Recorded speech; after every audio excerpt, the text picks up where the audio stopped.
We are looking at the Legistone of Lyonel Elyott, set in the floor of Holy Trinity, Gudrungate, York, which is an important medieval church in the care of the Church's Conservation Trust.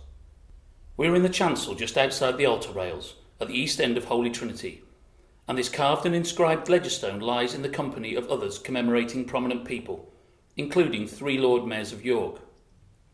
From this interesting 17th century limestone ledger, we go on to discover facts about Lyonel's family background. The inscription tells us, "Here lieth in hopes of a blessed resurrection the body of Lyonel Elyott, youngest son of Thomas Elyott, Esquire, groom of the bedchamber to King Charles II, who departed this life the 5th of March, Anno Domini 1689. Lyonel was the youngest son of Elizabeth and Thomas Elyott. We've learned from the records that he had at least one older brother, Edmund, who was born in 1662, so we calculated that Lyonel was probably in his 20s or younger when he died. There's no mention of a wife for Lyonel on the stone or elsewhere, but as he died young, it was possible he had not yet married. Archives provide us with more details about Lyonel's father, Thomas, who is mentioned on the Legistone. He was appointed groom of the bedchamber to King Charles II on 2nd of February 1661. In general, a groom of the bedchamber occasionally waited on the king when he dined privately, but the main work was to go to and fro conveying food, drink, clothes and other items that the king might require. There would be around a dozen grooms employed in the royal court, all from very good families, as they were expected to be intelligent, dignified and trustworthy in carrying out tasks for the king.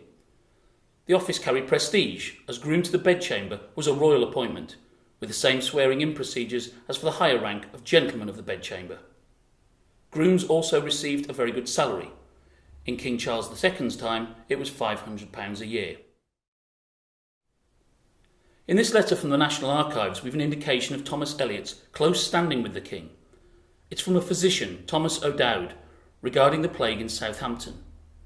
He asks Thomas Elyott to convey to the king news of his activities amongst the plague-stricken and his willingness to continue to serve in whatever way the king deems best in order to assist the population there. Lyonel Elyott's elder brother Edmund was born in 1662. Around the time James II took the throne in 1685, Edmund was promoted to the rank of captain of a man of war. He died in 1725, aged 63, and was buried in St Martin's Church in the village of Fivehead in Somerset. This Legistone commemorating Edmund and his wife Beata is still visible in the church, set in the floor of the main aisle. It appears that Edmund married well, as Beata came from an ancient and distinguished local family, the Wyndhams, who owned the manor house at nearby Kathanger. The house passed to Edmund through his marriage to Beata, and this explains why he ended his days in Somerset. It is interesting to see that Edmund's father Thomas is also mentioned on this Legistone in Somerset, but here his occupation and therefore status has been upgraded to gentleman of the bedchamber.